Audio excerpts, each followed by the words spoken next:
Mari kita mulai dengan Titus.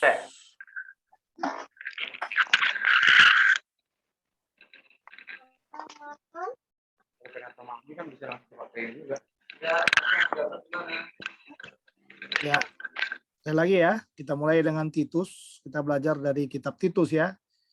Tadi saya sudah bilang sama teman-teman bahwa kitab Titus ini adalah kitab yang terakhir yang akan kita pelajari. Ya, lalu mungkin saudara katakan, Pak, kan masih ada Filemon gitu. Nah, Filemon kita tidak akan pelajari karena itu hanya satu pasal saja. Ya, satu pasal saja. Tapi kitab Filemon ini atau surat Filemon ini akan kita pakai menjadi bahan ujian. Ya, kita akan gunakan menjadi bahan ujian. Ya, sekali lagi ya, kita akan gunakan untuk menjadi bahan ujian. Dan itunya apa namanya? Soalnya sudah saya taruh di grup. Ya, saya sudah taruh di grup dan juga bahan Titus malam ini juga sudah ada di dalam grup. Ya, jadi ada 10 soal itu ya. Ada 10 soal yang bisa dijawab lah, berkembang dalam tulisannya supaya jadi tulisan yang bagus ya. Boleh ditaruh di PowerPoint. Kalau saudara mau taruh di PowerPoint, misalnya tiap-tiap topik dibahas di PowerPoint, di slide-slide PowerPoint boleh juga. Ya, ya terserah mau dapat berapa slide silakan. Ya, silakan kalau mau dapat berapa slide. Misalnya soal nomor 1 hanya bisa 1 slide ya 1 slide. Hanya bisa 2 slide ya silakan. Gitu ya. Jadi saran saya ditaruh di PowerPoint supaya lebih mudah membuka slide-slide-nya ya, melihat poin-poinnya atau soal-soal yang sedang dibahas di sana. Ya, jadi ada 10 soal itu ya, teman-teman ya. Bapak Ibu sekalian, jadi mohon segera dikerjakan. Waktunya saya beri 1 minggu untuk mengerjakannya. Lalu saya minta saudara mencantumkan 5-7 buku sumber. Ya, 5-7 buku sumber. Kalau misalnya diambil dari internet, dikirimkan itunya, link internetnya diambil dari mana itu. Ya. Jadi kalau seandainya nggak sempat ke toko buku, Bapak Ibu belajar dari link internet, ya contohnya gitu ya. Nah, tinggal cari aja link internetnya dari siapa gitu. Dan kalau boleh ya, saudara cukup membaca, lalu saudara mengembangkan tulisan saudara dengan bahasa Bapak Ibu sendiri ya. Jadi jangan pakai bahasa apa namanya, bahasa buku lagi ya. Jadi bahasa Bapak Ibu sendiri yang Bapak Ibu pakai gitu. Nah, nanti di akhir, di slide terakhir dari semua penulisan itu, cantumkanlah semua nama-nama buku yang dipakai. Ya, jadi kalau misalnya saudara memakai bukunya Merrill Tenney, Survei Perjanjian Baru contohnya, boleh. Ya, atau buku-buku yang lain yang saudara bisa temukan contohnya ya, itu boleh. Jadi saya berharap 5-7 sumber plus saudara baca Alkitabnya untuk menjawab soal itu. Ya. Nah, itu baru kaya kita Bapak Ibu. Ini saya udah mulai latihan kan, Bapak Ibu kan sudah mulai dewasa ya, udah mulai lama kuliahnya. Ya, jadi karena udah mulai lama kuliahnya, udah mulai dilatih lah. Ya, dilatih karena nanti lama-kelamaan kan Bapak Ibu kan akan menulis skripsi, akan menulis apa gitu ya. Nah, jadi makin ke sini kita bikin mulai berpikir ya, mulai berpikir. Kemarin kan agak santai ya, agak santai. Sekarang kita buatlah supaya tidak santai lagi. Ya, tapi memang ya tetap santai. Nggak ada yang berat itu ya, nggak ada yang berat di tugas itu. Pokoknya punya bahannya pasti bisa menulis. Ya, pasti bisa menjawab itu. Ya, kalau sudah Bapak Ibu sudah punya bahannya pasti bisa menjawab itu. Kalau seandainya nggak ketemu misalnya kayak ayat kunci, kayak kata kunci dan lain sebagainya yang ada dalam soal itu, saudara bisa melihat di dalam teks. Jadi saudara yang menentukan mana ayat kuncinya. Lalu kalau struktur banyak di buku-buku saya temukan itu banyak struktur ya pembagiannya dari ayat berapa sampai ayat berapa itu kelihatan pembagiannya. Ya, begitu ya Bapak Ibu ya. Jadi saya harap jangan jadi beban juga ya. Memang harus jadi beban lah, namanya juga kuliah ya. Mana ada orang kuliah nggak pakai beban ya. Iya, saya masih ingat dulu kalau saya diajak ke penjara sama teman-teman dari Dulos itu, dari yayasan, ya dari pelayanan penjara. Kalau dia diajak ngajar ya, dulu saya tuh ngajarnya itu ngajar homiletika, ngajar hermeneutika. Ya, saya kasih tugas loh mereka. Dan saya salut ya, dan saya salut mereka bisa selesaikan tugas-tugasnya. Padahal mereka di penjara ya. Di penjara saya kasih tugas juga gitu ya. Ya. Oke. Jadi ya nggak apa-apa ya, kita kan perlu latihan lah. Ya karena kelak kan kalian kan sarjana ya. Sarjana-sarjana itu yang namanya sarjana ya, kita juga harus mendesain otak kita menjadi otak sarjana. Kita kuliah S2, kuliah master, ya misalnya gitu ya, kita mendesain juga otak kita menjadi otak master. Ya, kita S3 ya, kita juga harus desain otak kita menjadi otak doktor. Ya, jadi jangan pas-pasan itu gitu ya. Ya Bapak Ibu ya, jangan pas-pasan kan di prajurit gitu kan. Ya, mana yang kopral, mana yang sersan, mana yang apa mayor, mana yang letkol, mana yang apa kan beda itu. Ya. Cara pikir, cara bicara, cara menyelesaikan masalah pasti berbeda semuanya. Ya, dalam dunia pendidikan juga seperti itu. S1, S2, S3, ya apalagi nanti ada kalau di kalangan kami dosen itu ada kepangkatan namanya. Asisten ahli, lektor, lektor kepala, profesor. Nah, itu udah berbeda. Profesor aja kalau nguji kan, kalau nguji aja itu kan bayarannya dengan dokter biasa kan itu beda bayarannya. Ya kan? Master dengan dokter juga kalau ngajar bayarannya beda. Hanya di dulu sama aja gitu kan, namanya juga dulu hamba ya, saudara ya. Jadi kita kita harus menghamba juga ya. Ya, jadi kita nggak bisa membuat apa namanya di sekolah hamba ini nggak bisa pasang tarif gitu, nggak bisa ya. Ya, tapi kalau kalau di STT lain mungkin ya lain ceritanya ya. Tapi karena saya orang Dulos ya, saya harus selalu menghamba dimanapun saya berada gitu ya. Nah, diundang orang juga yang menghamba juga gitu. Sedikit motivasi ya, kan boleh ya, supaya nggak tegang-tegang lah. Ini langsung Titus kan apa ini Titus lagi gitu ya. Ya, jadi supaya nggak tegang-tegang, kasih motivasi dikit kepada Bapak Ibu supaya kita mengalami hal-hal yang baru. Nah, cuman gini teman-teman ya, saya kan daftar nama kita itu banyak sekali itu ya di grup itu. Nah, sampai sekarang ini saya kan nggak perhatikan nih yang aktif ya, yang aktif. Tapi di absen sih bisa dilihat. Nah, cuman hanya saya kadang-kadang takut juga. Takutnya gini, dia isi absen, ya kan? Dia isi absen tapi dia nggak masuk. Misalnya satu ya. Nah, yang kedua, dia isi absen, dia masuk, tapi dia nggak kerjakan tugas atau nggak ikuti kuliahnya, gitu loh. Ya, nah ini memang perlu dicek ya. Makanya kemarin saya dituntut nilai dari apa namanya, dari akademik, dari staf di bawah. Ya, saya bilang gini, tunggu dulu, saya perlu cek satu persatu. Kuliah eksekutif dengan reguler itu berbeda gitu. Berbeda kan? Ya, Ya, kenapa? Pak. Karena kita kan dalam satu grup gitu ya. Nah, kalau pikiran kita dosen kan satu grup itu kan masuk semua. Kita coba bikin apa namanya, bikin Google Classroom, dia juga ada di situ gitu loh. Nah, padahal kan sebenarnya kita nggak pernah lihat dia ada di Zoom meeting ini gitu loh. Ngerti ya Bapak Ibu ya? Iya, Ya, Pak. ngerti Ada maksud beberapa saya ya? teman sudah keluar itu, Pak. Ngerti Pak, ngerti Pak. Iya, jadi maksud saya jangan nanti kalau dosen itu kan kayak ada beberapa dosen saya lihat langsung kasih nilai aja. Pertanyaan saya pada ikut nggak itu kuliah gitu loh. Nah, itu aja ya. Jadi maksud saya jangan sampai kalian berjerih payah, yang ikut berjerih payah, yang nggak ikut tiba-tiba udah dikeluarkan aja nilainya gitu loh. Jadi saya mau apa namanya sportif gitu, sportif ya kan, karena ini kan kelas kuliah bukan kelas kita main-main toh. Ya, ini kan kelas kuliah. Saya kan nggak bilang misalnya 10 menit harus masuk, 15 menit dianggap begini, nggak ada peraturan saya. Yang jelas kalau dibuat Zoom ya silakan masuk ikut kuliah, dibuat tugas di awal ya silakan dikerjakan, itu maksud saya ya. Saya juga kan nggak nuntut banget langsung masukkan gitu kan, nggak, saya santai kan. Tadi saudara masih masukin tadi itu, masih banyak yang masukin tugas tadi kan, tapi kan saya kan nggak ribut ya kan Bapak Ibu ya. Kenapa? Karena saya anggap ini proses ya, proses pembelajaran yang harus memang harus kita terima proses pembelajaran itu di tengah-tengah saudara sibuk ya. Jadi saya tidak ada standar pengurangan nilai seperti itu, tidak ada. Jadi standarnya saya adalah kerjakan, masukkan tugasnya supaya keluar nilainya. Itu aja kata kuncinya. Paham ya Bapak Ibu ya? Ya. Paham, Jadi Pak. kalau mata kuliahnya Pak Hermon, kerjakan tugasnya, kerjakan semuanya yang diminta di situ supaya keluar nilainya. Jadi nggak susah-susah. Ya, nggak susah-susah ya. Saya nggak mau bikin susah-susah ya. Jangan bilang, oh Pak udah terlambat 1 bulan. Ya gimana dikurangin? Enggak. Pokoknya dalam 1 semester berjalan ini, saya tunggu tetap. Ya, makanya saya kan nggak mau ladeni akademiknya. Ya orang yang ngaturnya saya kok, kenapa dia harus ngatur saya kan? Nggak boleh dia ngatur saya. Ya kan, yang ngatur kan saya, bukan dia yang ngatur saya gitu ya. Nah, jadi maksud saya itu dalam 1 tahun ajaran ini, kayak kemarin itu ya, kayak tahun ajaran kemarin, nah udah masuk semua nilainya, kan udah selesai ya, udah tuntas ya. Makanya kemarin itu kan agak lama saya berhentikan gitu supaya selesai tuntas gitu ya. Nah, jadi kita kan nunggu sampai selesai 1 semester, kita tunggu itu ya supaya masuk dulu tugasnya, baru kita lanjutkan dengan semester yang baru. Ya, gitu ya Bapak Ibu ya. Jadi mari kita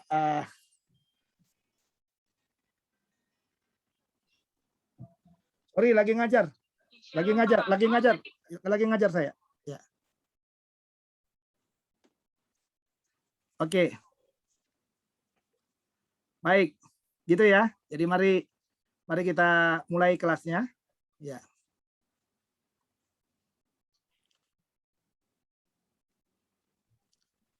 Baik, kita lihat Titus ya. Titus itu ini temanya dibilang sound doctrine, silence error. Ya, keiningan akan doktrin yang salah. Lalu ini di pasal 1, ya di pasal 1 ya. Lalu di pasal 2 itu order life to doctrine, tata tertib kehidupan dari doktrin. Ya, itu pasal 2.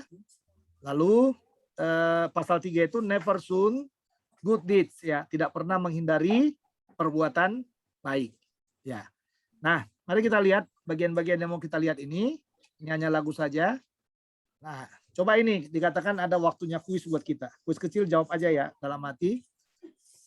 Manakah lebih baik untuk memotivasi kamu kepada kelakuan baik? Ya, kalau kita mau berbuat baik itu loh. Mana yang lebih baik? Ya, motivasi kita. Anugerah atau hukum? Ya, anugerah atau hukum, supaya kita bisa berbuat baik setiap hari dalam hidup kita itu, kita dimotivasi oleh apa?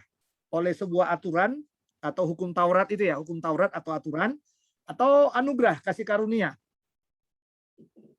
Ya. Anugerah. Iya. Ya pasti ya, anugerah. Anugerah. Ya, anugerah ya. Jadi karena dengan anugerah, kita lebih mudah untuk mengasihi orang lain ya. Kalau kita pakai hukum, pakai standar, kita nanti jadi gini, apa yang kuperbuat itu kuterima, ya kan? Kalau anugerah tidak seperti itu. Anugerah itu kita selalu apa? Mendahului berbuat baik, mendahului mengasihi, mendahului melakukan segala sesuatunya. Seperti itu Bapak Ibu. Nah, ini kata-kata kunci ya dari kitab-kitab di Perjanjian Baru. Cuman yang kita lihat Titus aja langsung. Ya. Nah, ini Titus ya. Titus ini tahun 66 ditulis. Kitab Titus itu kata kuncinya memimpin. Ya, memimpin. Lalu di sini ya tentang kehidupan Paulus. Paulus itu menulisnya dalam perjalanan keempat. Ya. Lalu kunci doktrinnya ya, kata kunci untuk doktrinnya ini eklesiologi. Memang ini banyak membicarakan pelayanan Titus di Pulau Kreta. Jadi kalau Timotius itu ditaruh di Efesus untuk membenahi gereja di Efesus, kalau Titus itu ditaruh oleh Paulus di Pulau Kreta untuk membenahi ya gereja yang ada di Kreta, ya di Pulau Kreta, ya. Nah, kita sudah lihat ini adalah bagian dari surat penggembalaan, ya. Jadi Titus itu adalah bagian dari surat penggembalaan ya. Jadi 1 Timotius, 2 Timotius, lalu ada Titus. Ya, ini bagian dari surat penggembalaan. Nah, bagaimana seharusnya melawan pengajaran sesat? Nah, ini kata kunci yang penting ya. Bagaimana seharusnya melawan pengajaran sesat? Nah, ini pernah bertemu dengan Galileo, dipertimbangkan seorang yang sesat katanya. Karena pandangannya yang tak lazim dalam atom dan bumi itu bulat. Tetapi itu bisa menjadi apa? Menjadi buruk. Jadi kalau ada orang sudah menentukan satu garis ketetapan gitu ya, ada ketetapan, lalu ada yang orang melenceng sesat, itu membahayakan. Nah, kenapa ditarik? Ini dari apa namanya? Dari dunia ilmu pengetahuan, ya Galileo ini, ya kenapa kita beri menjadi contoh?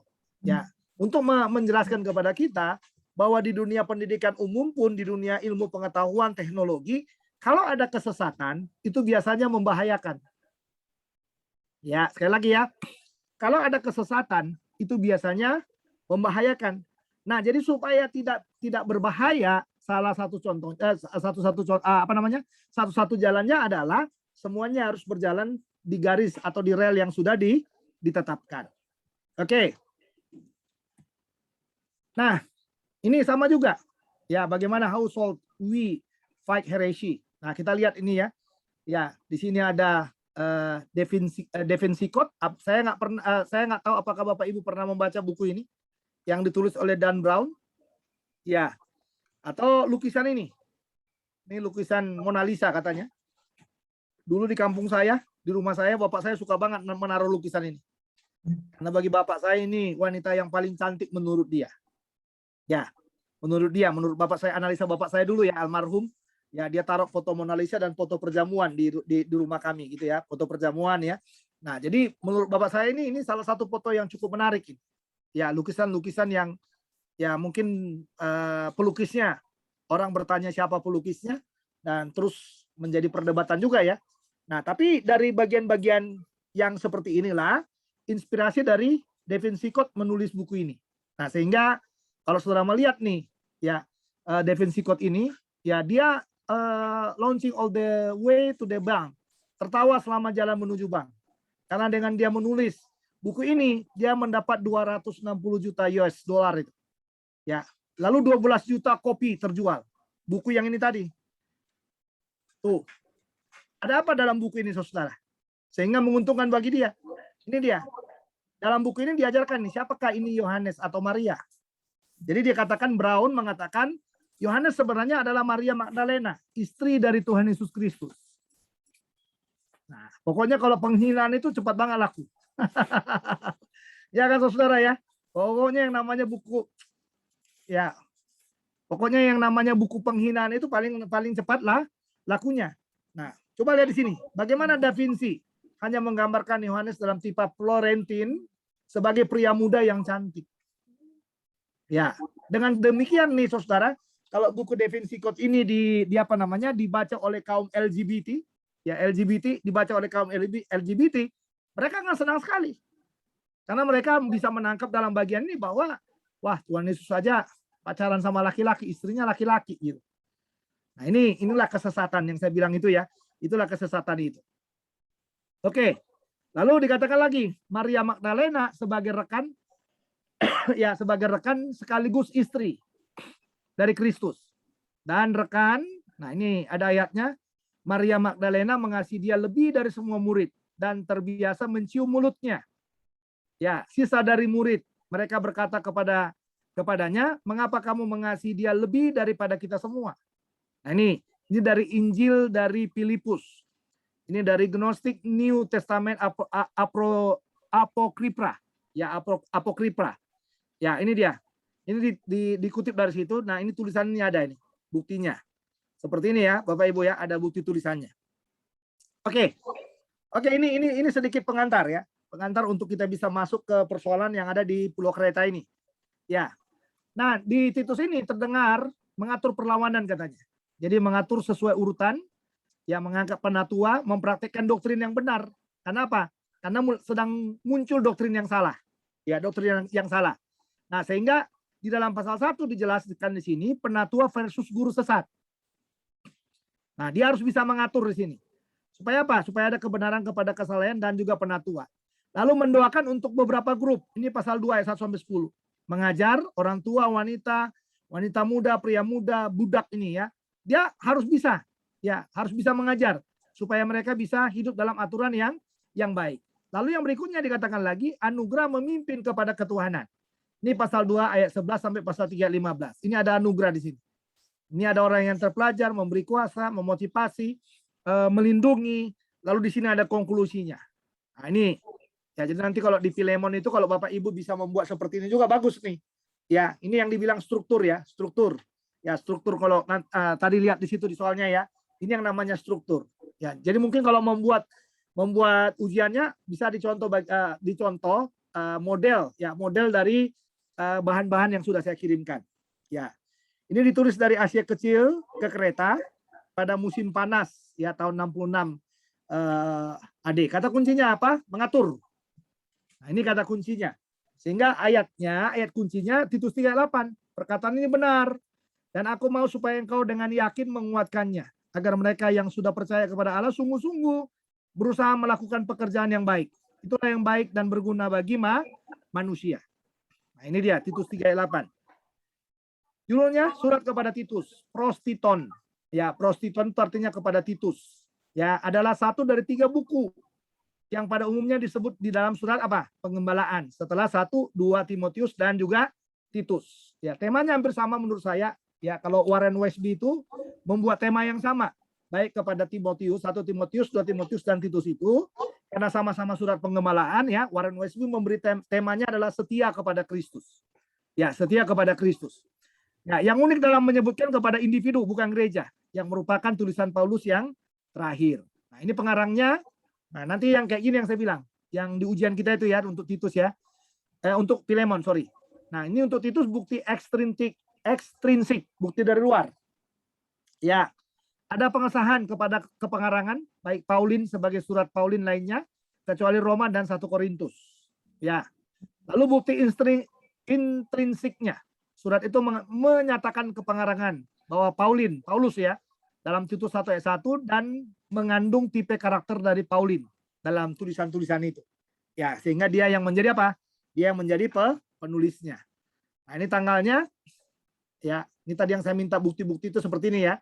Kronologi Paulus beberapa tahun selanjutnya tidak jelas. Belum satu pun harmonisasi dari hasil data skenario internal dan eksternal ini katanya.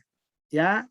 Nah, ini bukti-bukti yang ada. Dia di penjara di Roma pertama kali Februari 60 sampai Maret 62. Berdasarkan kisah Rasul ya. Lalu Paulus menulis Efesus, Kolose, Filemon, dan Filipi. Ya, ini musim gugur tahun 60, awal musim semi 62. Kesehatan Yakobus, saudara laki-laki Yesus, itu musim gugur 62. Ya, lalu kebebasan dari hukum penjara. Nah, ini ada contoh-contohnya Paulus dalam Efesus, terus sampai ke bawah, lalu Paulus di Kreta. Nih, awal musim panas 66, Paulus di Asia Kecil. Nah, ini semua ada tahun-tahunnya ini. Titus ditulis dari Asia Kecil tahun 66. Nah, ini dia. Ya. Jadi Titus ditulis dari Asia Kecil kepada Titus di Kreta, ini musim panas tahun 66. Ya. Nah, hukuman penjara di Roma dan seterusnya ini ya di bawah ya. Tapi kita sudah menemukan di sini. Ya, datanya ya bahwa Titus itu ditulis dari Asia Kecil kepada Titus di Kreta musim panas tahun 66. Oke. Keadaan sekitarnya. Ya, aslinya penerima ya ini surat Paulus kepada Titus berdasarkan Titus 1 ayat 4 telah dikirim dari lokasi tidak dikenal dalam Asia Kecil ke Titus ya di Kreta. Jadi ada Efesus di sana saudara ya. Ada Efesus, lalu juga kalau saudara perhatikan di dalam bagian itu ada daerah Makedonia ya.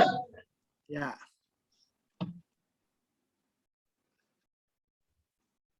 Sorry. Ya, ada daerah Makedonia. Ya, ada daerah Makedonia.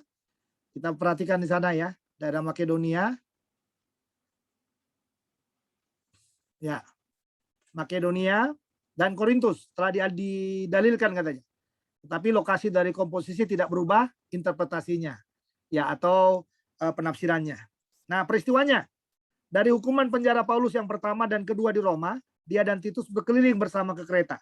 Dengan kerja pengabaran Injil berjalan dengan baik dan banyak orang Kristen baru.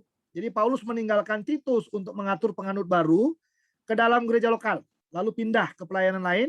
Segera sesudah itu Paulus mengurung rasul, ya sesudah itu Paulus mengurung rasul kepada Titus untuk untuk kembali dengan praktek kebijaksanaan menurut administrasi gereja dan menjamin penganutnya katanya. Nah, ini perjalanan misi keempatnya.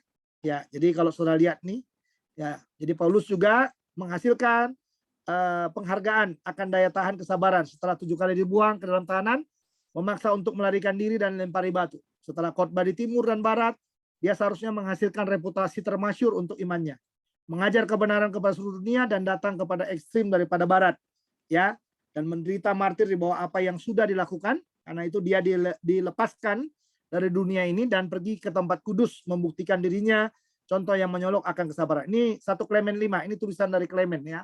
Tulisan dari Klemen. Oke. Nah, sekarang kita lihat perbandingan Titus dan 2 Timotius. Ditulis dalam kebebasan pada Asia Kecil tahun 66. Nah, ini ditulis pada tahanan di Roma tahun 67. Ya, lebih singkat, 3 pasal, 46 ayat. Ya, ini lebih panjang, 4 kitab 83 ayat. Lebih resmi. Jadi kurang personal, 6 nama digunakan. Kalau di sini hangat, tidak formal, 20 nama digunakan. Karena yang di sini apa? Yang di sini Paulus lebih banyak curhat dia. Curhat tentang hidupnya 2 Timotius itu ya. Kalau di Titus ini kan to the point. Kenapa to the point? Karena dia Titus itu ditaruh di Kreta untuk membenahi Kreta. Jadi kalau saya lebih setuju mengatakan Titus itu mirip-mirip dengan apa? 1 Timotius, bukan dengan 2 Timotius seharusnya. Ya, tapi karena tahunnya berdekatan ya, tahun penulisannya berdekatan, makanya dibandingkan dengan 2 Timotius dianya. Ya, mengajarkan bagaimana mengatur gereja, di sini mengajarkan bagaimana gereja harus dipimpin. Ya. Lalu menekankan pada mengatur, di sini menekankan pada doktrin. Ya, pada doktrin. Jadi kalau gereja itu diatur dengan baik, doktrinnya pasti benar, ya kan? Oke, argumentasinya. Di dalam bagian dikatakan Paulus dalam suratnya kepada Titus adalah memberikan dia nasihat praktikal yang akan membantu delegasi kerasulannya mengetahui bagaimana mengatur penganut baru di Kreta. Nah, suratnya memberikan saran dalam 3 area umum. Yang pertama apa? Bagaimana menunjuk penatua yang benar yang bisa menjawab pengajaran sesat melalui kata-kata dan tindakan. Ini dalam pasal 1. Lalu bagaimana mengajar orang bertingkah laku terhormat untuk melindungi gereja dari fitnah oleh penentang. Ini pasal 2 ayat 1-10 dan bagaimana mendesak orang suci untuk hidup bertentangan dengan guru sesat sejak anugerah Tuhan yang mereka terima memimpin kepada kehidupan yang saleh. Ini pasal 2 ayat 11 sampai dengan pasal 3 ayat 15. Jadi Paulus menekankan tingkah laku orang Kristen lebih dari doktrin bagaimanapun. Jadi Titus harus mengajar orang membuat aksi yang baik gitu loh. Ya, jadi maksudnya boleh orang punya doktrin yang bagus, tapi kalau tingkah lakunya nggak bagus, nggak ada gunanya. Jadi makanya saya lebih suka selalu berkata hidup ini harus seimbang. Jadi jangan sampai hidup ini nggak seimbang, Bapak Ibu. Ya, jadi Anda belajar teologi, hidup Anda juga harus berubah. Ya, saya mengajar teologi, hidup saya juga harus berubah. Kenapa? Karena otomatis firman itu akan mengubah kita. Apa yang kita pelajari itu seharusnya Roh Kudus menolong kita untuk mengubah hidup kita di sana. Ya, untuk mengubah hidup kita di sana. Oke, ini perpaduannya memimpin yang benar melawan golongan oposisi. Ini penatua melawan guru sesat, ya. Lalu memimpin berbagai macam grup yang ada di situ, ya. Lalu yang ketiga anugerah memimpin kepada kesalehan. Ya, ini yang dipadukan. Ya, ini yang disebut dengan keseimbangan itu ya. Nah, oke. Lalu rangkuman pernyataannya, Paulus mendorong Titus untuk mengatur gereja di Kreta dengan menunjuk penatua yang berkualitas dan mengajar kelakuan yang terhormat sebagai hasil natural dari keselamatan oleh anugerah untuk melawan penentang dengan kata-kata dan tindakan. Ini berkaitan dengan tingkah laku. Ya, ini garis besarnya. Ya. Jadi pasal 1 itu Paulus mendorong Titus untuk menunjuk penatua laki-laki dari karakter dan dari ayat Alkitab yang bisa membuktikan bahwa guru sesat guru sesat salah secara hukum supaya melindungi gereja Kreta yang baru dibentuk.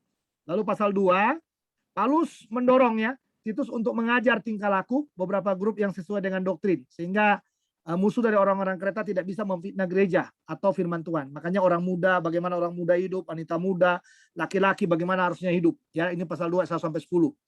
Ya, coba kita lihat tuh pasal 2 ayat 1-10 itu. Ya, coba buka Alkitab Saudara. Ya, pasal 2 ayat 1-10 ya.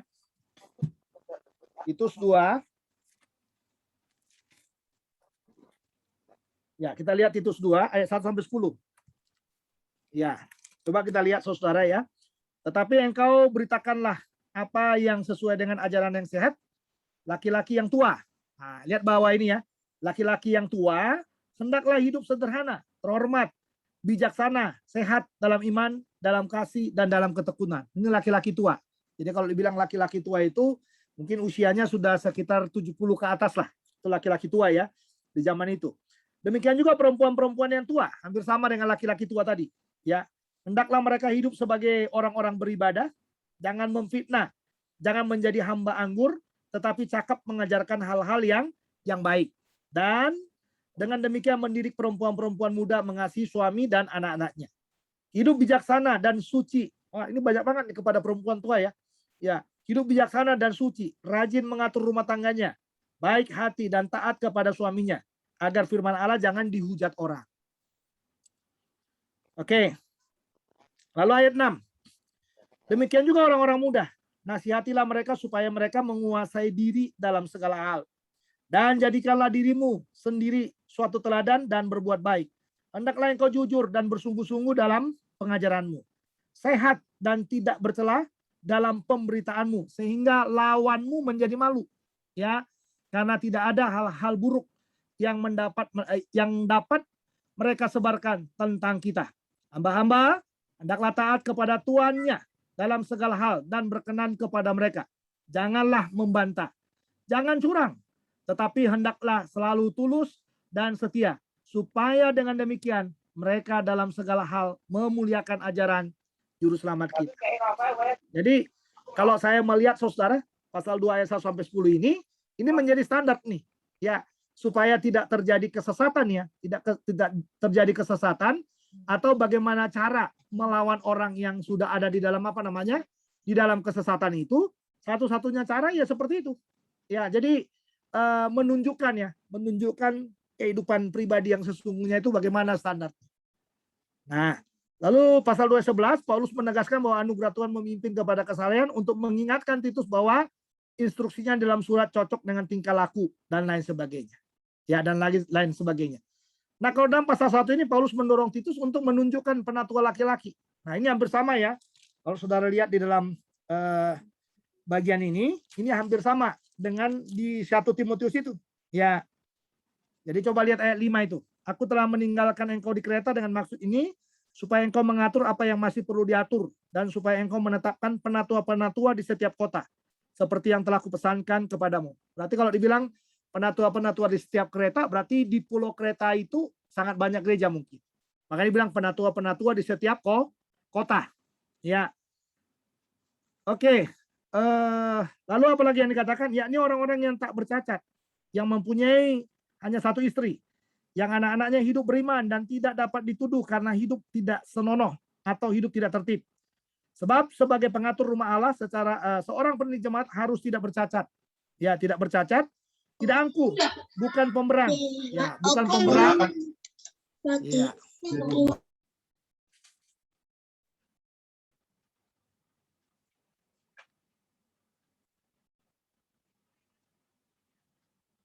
Iya.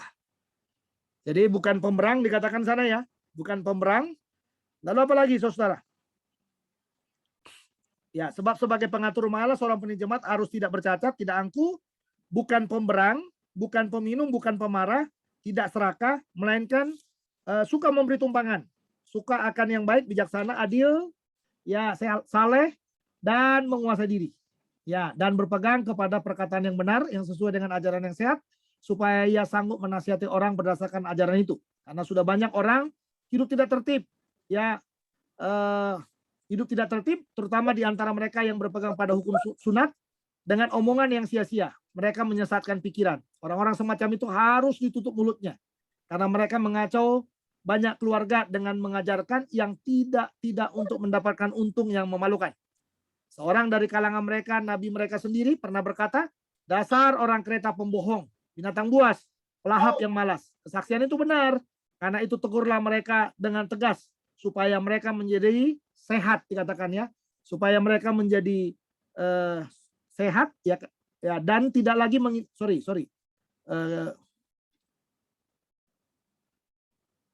orang-orang yang semacam itu harus ditutup mulutnya, karena mereka mengacau banyak keluarga dengan mengajarkan ajaran lain. Seorang dari kalangan mereka, nabi, terus kesaksian itu benar, karena itu tegurlah mereka, ya, dengan tegas, supaya mereka menjadi sehat dalam iman, dan tidak lagi mengindahkan dongeng-dongeng Yahudi dan hukum-hukum manusia yang berpaling dari kebenaran. Bagi orang suci semuanya suci, tapi bagi orang najis dan bagi orang tidak beriman, suatu pun tidak ada, ya, tidak ada yang suci, karena baik akal maupun suara hati mereka najis. Mereka mengaku mengenal Allah, tapi dengan perbuatan mereka menyangkal Dia. Mereka keji dan durhaka dan tidak sanggup berbuat sesuatu yang baik. Nah, makanya itu yang dibilang di sini pasal 1 ini ya. Nah, supaya mereka dia mengatur ya pelayanan yang ada ya untuk para penatua dan pendidik jemaat itu. Oke.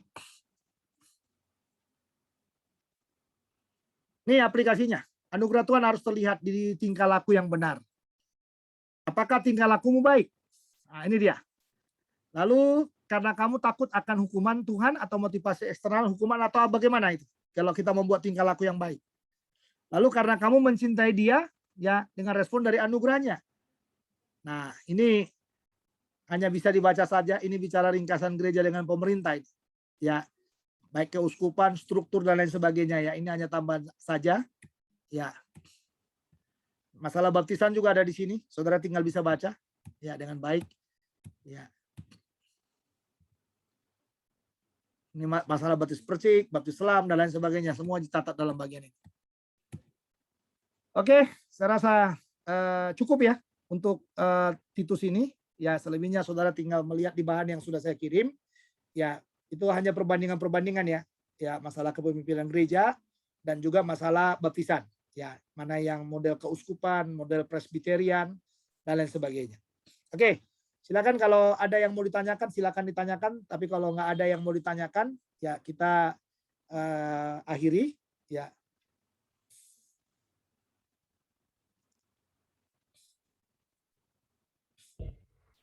Ya.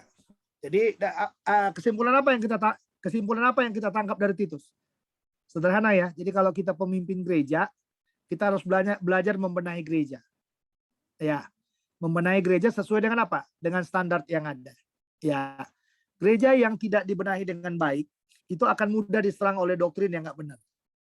Dengan baik-baik itu. Ya.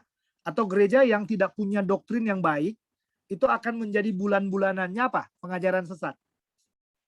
Ya, pengajaran sesat ya.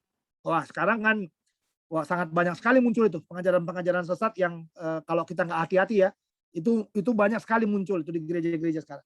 Ya, nggak ada waktu untuk melihat satu persatu ya, karena nanti akan menyinggung hal-hal di antara kita. Tapi banyak yang saya temukan itu sangat banyak sekali. Ya, salah satunya itu New Age Movement itu ya, gerakan zaman baru. Ya, gerakan zaman baru itu juga menurut saya berbahaya. Salah satu ciri khas dari gerakan zaman baru itu apa? Dia itu mengaborsi.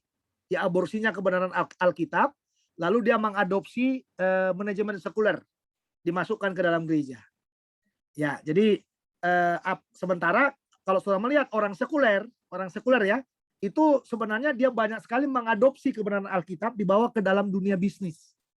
Ya, dan dia meninggalkan hal-hal yang di dalam bisnis yang saling menguasai nggak bagus itu loh. Nah, sementara dengan munculnya gerakan zaman baru itu sekarang sangat banyak sekali justru kebenaran Alkitab itu diaborsi. Ya, dimasukkanlah kebenaran apa? Kebenaran yang ada di dalam di luar ya, manajemen itu ya, manajemen. Makanya gereja itu banyak hitung-hitungan. Ya, hitung-hitungan. Ya, jadi saya melihat bahwa akhirnya kasih itu tidak muncul di dalam. Kenapa? Karena semua sudah diatur oleh manajemen. Ya, oleh manajemen. Saya belajar, saudara. Saya mengembalakan satu gereja itu. Saya belajar. Kita itu tidak perlu mengadopsi dari luar. Tapi coba kita lihat dalam Alkitab. Ya, banyak orang bilang contohnya gini. Udahlah, nggak usah kasih perpuluhan ke gereja, kan nggak ada ayatnya. Gitu loh. Ya, memang benar. Ya, kalau saudara melihat ini salah satu contoh ya. Ya memang benar, nggak ada ayat Alkitab Perjanjian Baru yang mengatakan untuk kasih perpuluhan itu nggak ada ayatnya, memang benar itu. Saya setuju. Nah kalau gitu gimana Perjanjian Baru? Perjanjian Baru itu ngajarin kasih semua. Semuanya milik Tuhan. Jadi kalau gajian itu kasih aja semuanya, karena semuanya milik Tuhan. Amin. Ya, saudara pasti ketar-ketir kalau saya bilang seperti itu. Ya, makanya dalam pengajaran saya selalu saya bilang, kalau mau memberi di gereja, jemaat itu memberi, ya dia harus menggunakan Malaikat 3:10 itu menjadi standar minimal untuk memberi. Standar minimal untuk memberi. Siapa yang memberi di bawah 10%, berarti dia masih kalah dengan apa? Ya, dia masih kalah dengan orang-orang yang ada di dalam orang-orang yang ada di dalam perjanjian lama. Iya. Gitu, Bapak Ibu ya. Ya, jadi banyak sekali itu yang saya bilang itu tadi ya, yang mulai orang mulai tidak memperdulikan menurut saya ya. Tidak memperdulikan kebenaran-kebenaran yang ada dalam Alkitab. Dan itu yang saya bilang berbahaya. Ya. Dan kita banyak itu nanti ya, termasuk juga misalnya dengan kita mendewakan ya, mendewakan pemimpin dalam gereja itu ya, mendewakan pendeta. Ya, semua pendeta, apalagi kalau pendeta kita berkarunia, bertalenta itu bagian dari gerakan zaman baru juga. Mulai mendewakan orang tertentu gitu. Ya. Dan itu tidak diperkenankan sebenarnya kalau kita kembali kemana? Ke dalam Perjanjian Baru. Karena kepemimpinan gereja di Perjanjian Baru itu kepemimpinannya bagaimana? Kepemimpinan kolektif. Tahu kolektif ya? Semua berperan dalam gereja. Makanya Efesus 4 ayat 11-12 itu penting sekali itu. Ya nanti mungkin di pelajaran PWG ya. Nanti akan diajar Ibu Catur itu. Ya semester bulan depan dia akan Ibu Catur ajar. Ya, itu di pembinaan warga gereja itu jelas sekali.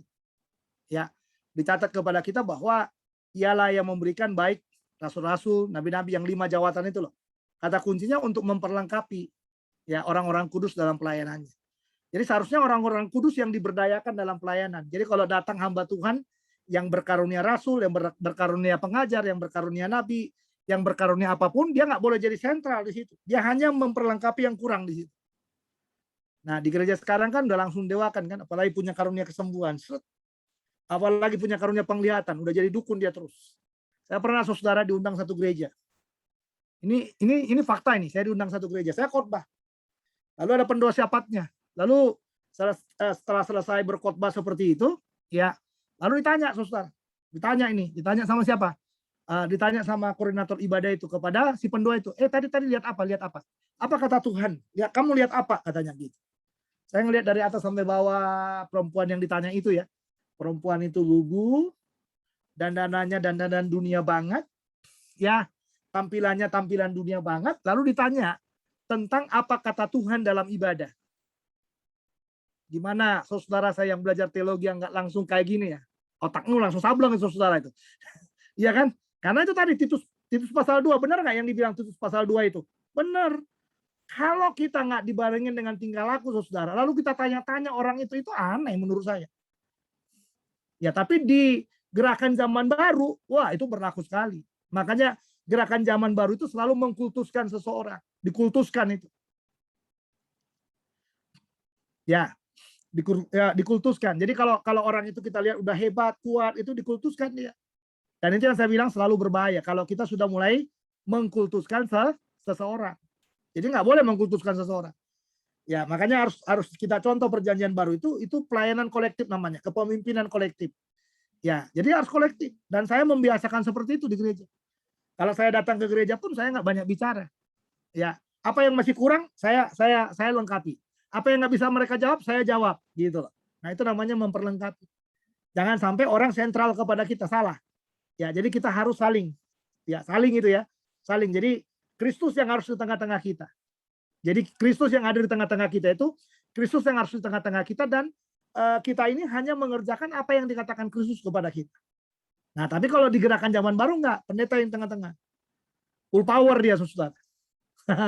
Ya, full power. Nah, ini harus dirubah itu. Jangan kita membuat pelayanan yang seperti itu. Nah, itulah yang dibilang kepada Titus itu untuk membenahi yang seperti itu. Ya, penatuannya juga harus diaturlah, penatua yang benar-benar ya sudah terbukti lah, teruji. Makanya selalu bilang jangan yang baru bertobat. Ya. Ya. Jangan yang baru bertobat. Sorry, lagi ngajar ya. Sorry. Lagi ngajar, sorry ya. Jangan diganggu dulu, nanti saya telepon. Ya. Ya. Oke ya. Jadi jelas ya, Bapak Ibu ya. Jadi kita bisa melihat di sini bahwa ya itulah gerakan zaman baru. Nanti Bapak Ibu akan lihat itu. Makanya saya lebih suka kalau boleh kita membuat jemaat itu jadi pusat semuanya. Sehingga dalam membenahi jemaat, dalam pelayanan itu kita jadi bagus membenahinya. Iya. Baik, ada yang mau bertanya silakan. Kalau ada yang mau bertanya. Ini salah satu contoh ya, karena tadi kan dibilang Titus itu kan membenahi ya apa yang kurang dalam pelayanan itu yang masih kurang gitu ya. Dibenahi aja. Gereja kita perlu dibenahi dengan baik supaya gereja itu tidak menjadi sumber malapetaka ujung-ujungnya gitu ya. Ya gereja bisa nggak jadi sumber malapetaka? Bisa. Kalau gereja itu tidak dibenahi dengan baik ya. Oke, silakan. Ada yang mau bertanya?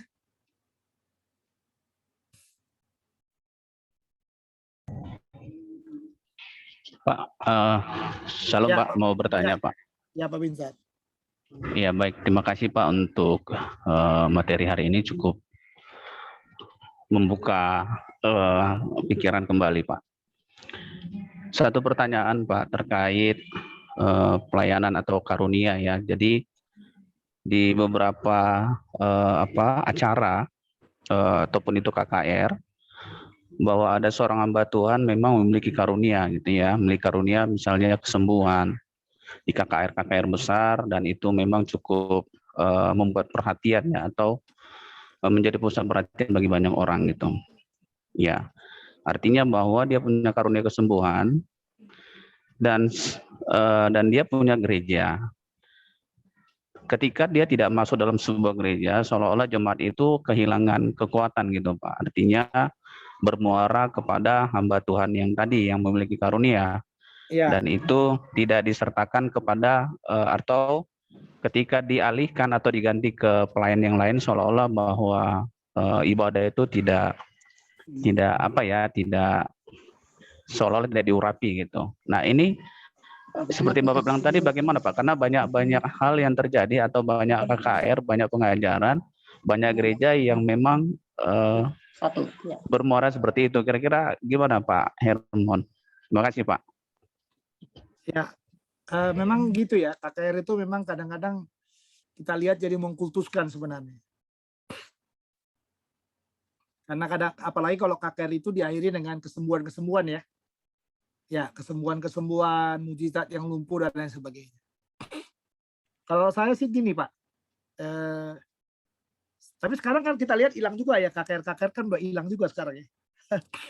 Hampir nggak ada orang membuat lagi, saudara. KKR itu kan hampir nggak ada dibuat lagi ya. Ya, tapi gini, kalau kita yang belajar, boleh kita buat KKR. Tapi jangan dikultuskan ke pembicaranya. Ya, jadi kalau Anda membuat KKR itu tim ada di situ. Jadi kalau saya berbicara, saya nggak boleh menjadi kultus. Saya hanya bagian dari yang kurang yang di situ, yang dipercayakan untuk berbicara.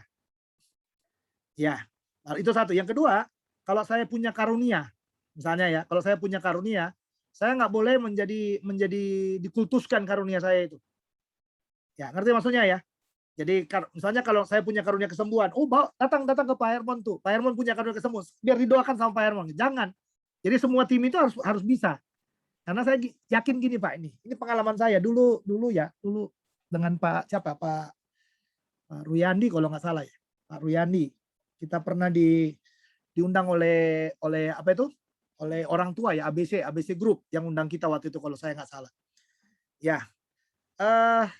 Entah kenapa ini Pak Ruyandi itu kalau nggak salah waktu itu hanya bicara 1 sesi. Sementara acara itu dibuat 3 hari 3 malam. Tapi beliau hanya bicara 1 sesi. Nah, yang menjadi persoalan sekarang kan dengan beliau bicara 1 sesi, berarti segalanya ada di pundak saya sekarang. Ya kan? Ada di pundak saya. Nah, di zaman itu nggak tahu apa Pak Ruyandi itu sedikit ngerjain saya, nggak tahu juga saya. Ya, karena waktu itu kita lagi kuat dengan pengajaran pelayanan kesembuhan hati Bapak. Kesembuhan hati ya. Ya, dulu itu kalau kita menjamah orang, kita peluk aja orang udah menjerit tuh. Udah nangis seperti itulah pokoknya ya, zaman itu. Apa saya diuji dengan itu saya nggak tahu juga. Tapi sama saudara, jadi saya bisa melihat di tengah-tengah pelayanan seperti itu pun tiba-tiba muncul yang tadi itu, yang orang-orang sakit itu. Dan saya tahu saya nggak punya karunia itu, ya punya karunia kesembuhan, setahu saya. Ya, saya itu kan cuma punya karunia mengajar Pak, karunia berkhotbah, ya kan. Pokoknya speaker yang bisa jadi motivator buat orang lah, mempengaruhi orang. Tapi kalau yang ke arah situ zaman dulu itu awal-awal saya mengerti karunia itu, saya nggak ini Pak, nggak yakin banget itu dengan karunia itu gitu. Tapi puji Tuhan, ya, dan itu sampai hari ini yang saya bilang, di balik karunia kita yang permanen, pasti Tuhan akan memberikan karunia yang temporal pada waktu, ini garis bawah ya, pada waktu kalau tidak ada orang yang punya karunia itu di situ. Paham maksudnya ya? Jadi Tuhan akan kasih karunia sewaktu-waktu, ya, yang temporal sifatnya. Sementara kita terus mengembangkan karunia kita yang permanen itu. Nah, yang permanen itu. Dan akhirnya benar. Ya, ada yang tangannya gini beda nih. Tapi Tuhan tuntun itu. Ya, saya ya hanya ngikuti Pak Ruyandi waktu itu. Pak Ruyandi kan kalau nantangin orang, kalau ada yang sakit, coba lihat tangannya gitu. Truk gitu, digabungkan. Ada yang ini, yang selisih segini gitu. Lalu tinggal didoakan aja dengan yakin juga. Ya, dengan ya saya kan selalu meyakini dia aja bisa, kenapa saya nggak bisa gitu ya. Dia kan mengandalkan Tuhan, saya juga pakai Tuhan kok, sama Tuhan kita gitu. Saya bilang doanya sama ya, karena saya selalu mengikuti beliau dulu itu, masih muda itu kita kan sampai kita membangun gereja bersinar dulu itu ya. Saya banyak ngikuti beliau itu. Lalu saya bilang juga sama, tangan yang nggak lurus, tulang yang nggak sama, jalan gitu. Jalan, terus sama saudara itu. Nah, dari situ yang saya bilang bahwa pada akhirnya sebenarnya karunia sewaktu-waktu itu Tuhan kasih sama kita. Ya, tapi saya juga pernah Pak. Akhirnya saya membludak itu dari ABC itu membludak kan. Ya, akhirnya di kantor Sinode Gereja Bersinar itu dulu, ya akhirnya ada kamar praktek ujungnya. Ya, jadi kalau ada orang sakit datang. Banyak Pak datang. Ya, banyak datang. Ya, booming saya zaman itu. Dengan karunia-karunia ya, booming. Akhirnya saya percaya sama Tuhan terus, ya booming dengan karunia-karunia itu. Angkat asisten. Jadi kalau ada wanita ya angkat wanita yang jadi yang nangani gitu. Tapi entah kenapa 1-2 hal nggak usah disebutkan. Akhirnya saya begini. Akhirnya saya seperti orang yang tertuduh. Kenapa? Karena ternyata asisten-asisten tuh nggak benar dalam kesuciannya. Ya, paham ya? Nggak benar dalam kesuciannya. Itulah yang pada akhirnya membuat saya apa? Undurlah saya Pak dengan pelayanan-pelayanan yang supranatural itu. Ya, aslinya saya di pelayanan supranatural. Ya nggak tahu Ibu Estina masih di Dulos nggak zaman itu, tapi kan saya udah di Gereja Bersinar ya, saya udah keluar juga dari dari Yayasan Dulos ya zaman itu ya, karena kita kan setengah pindah ke Gereja Bersinar ya, setengah tinggal di. Waktu itu masih Ya. Pak. Nah itu dia. Jadi itu yang membuat saya berhenti. Kalau dulu Pak, sebelum saya berhenti Pak, wah tiap hari Pak, tiap hari pelayanan sama yang kayak gitu-gitu terus, yang pelepasan lah, yang apalah gitu ya. Nah, tapi lama-kelamaan ke sini saya pikir-pikir lagi nih ya. Ini pikir-pikir lagi. Kalau asisten-asistennya nggak dalam kesucian kan bahaya buat saya gitu loh. Iya, apalagi ada yang kepergok dengan Pak Ruyandi lagi, ada yang bagaimana. Waduh, itu membuat saya lemas ujungnya. Ya, akhirnya udahlah. Kita berhenti pelan-pelan, saya mundur pelan-pelan dari pelayanan seperti itu. Jadi kalau masih ada 1-2, saya diundang saja ke rumah masing-masing seperti itu. Ya, pelayanan ke rumah masing-masing, saya layani di rumah masing-masing saja. Karena memang follow up dari KKR tadi, Pak. Ya, dari KKR. Jadi apinya sebenarnya saya jadi paham itu. Ya, Pak Ruyandi itu memberi api pengurapan itu dengan membiarkan saya sendiri di acara itu, ya di acara itu dalam pelayanan itu api itu akhirnya turun itu Tuhan kasih ke saya itu. Ya. Nah, dari situ saya semangat juga, Pak. Saya nggak berhenti juga melayani. Wah. Ya, saya jadi bersemangat pokoknya. Ya, bersemangat untuk melayani yang seperti itu ya. Ya, jadi ya semua itu ya pada akhirnya kita lakukan dalam pelayanan-pelayanan itu. Gitu Pak Binsar. Ya, jadi kalau saya sih nggak terlalu suka dikultuskan, Pak. Ini enggak apa ini? Kayaknya kau masuk. Ya, saya nggak terlalu suka dikultuskan dalam pelayanan-pelayanan seperti itu. Ya, jadi saya lebih senang kalau ada pelayanan-pelayanan seperti itu seharusnya jangan ada pengkultusan. Ya, tapi kita sudah harus memperhitungkan tim kita ya. Nah, tapi kita juga harus terbuka kepada Tuhan ya dalam tim itu. Jadi siapa aja yang dikehendaki oleh Tuhan untuk dipakai dalam pelayanan itu, yang kita nggak boleh iri. Ya, karena memang itu yang dikehendaki oleh Tuhan. Jadi jangan istilahnya pada akhirnya kita jadi iri ya. Wah, kok dia lebih maju, kan saya lebih di sini, lebih punya power, saya lebih punya gelar dan lain sebagainya gitu. Nggak boleh seperti itu. Iya. Oke. Itu kira-kira jawaban saya, Pak. Ya. Ya, tapi yang terjadi ini, maaf ini, dalam gerakan-gerakan tertentu ya, gerakan-gerakan tertentu itu, ya itu tadi terlalu ada pengkultusan itu, Pak. Ya, pengkultusan itu ya. Jadi nggak harus ada pengkultusan. Jadi maksudnya dalam mendoakan orang pun nggak harus ke saya gitu. Nah, itu harus dirubah itu sistem itu. Ya. Jadi Bapak Ibu harus punya keyakinan yang seperti saya bilang tadi. Jadi kalau kita punya karunia itu, karunia kita aja yang kita kembangkan. Ya kan? Jalan aja dengan karunia yang saudara miliki itu. Nanti yang diperlukan, yang sewaktu-waktu di situ, Tuhan bisa pakai aja kita. Ya dengan caranya dia aja. Iya. Saya udah cukup lama nggak pelayanan seperti itu. Iya, udah cukup lama ya. Tapi kalau okultisme sih masih lah. Ya. Tapi kalau model-model KKR itu enggak. Saya lebih banyak sekarang itu kepada pengajaran ya. Jadi kalau saya diundang orang pergi kemana-mana itu khotbahnya itu lebih mengarah kepada pengajaran. Karena bagi saya secara pribadi banyak gereja itu lemah di pengajaran. Jadi tidak membangun sistem pengajaran yang baik ya. Makanya saya selalu suka membangun khotbah pengajaran. Ya, khotbah pengajaran yaitu tadi yang didasarkan kepada tafsir, eksposisi yang baik, yang orang bisa dengar dengan baik, yang praktis, ya, yang mudah untuk ya. Ya, saya sekarang lebih suka yang seperti itu ya. Tapi kalau di zaman-zaman umur saya di bawah dari umur 30-an sampai sebelum saya umur 50 itu masih getol yang kayak gitu-gitu. Ya, ini jujur ya, ini hanya berbagi aja buat Bapak Ibu ya. Saya hanya berbagi aja, masih getol yang seperti itu. Masih getol KKN, masih getol dengan pelayanan kesembuhan, pelayanan mukjizat, pelayanan apa gitu ya. Ya. Tapi sekarang sudah enggak. Jadi bukan pensiun juga, tapi kalau seandainya pun ada yang mengundang, mendoakan rumah, lalu mendoakan orang sakit dan lain sebagainya, saya masih melayani. Ya, tapi enggak lagi jadi ujung tombak yang seperti itu. Justru sekarang pengajaran PI-nya yang di depan, selebihnya itu mengikuti. Itu yang saya rubah sekarang. Ya, kalau dulu kan KKR-nya di depan, semua ya mujizatnya di depan, ya kan? Nanti terakhir baru PI-nya.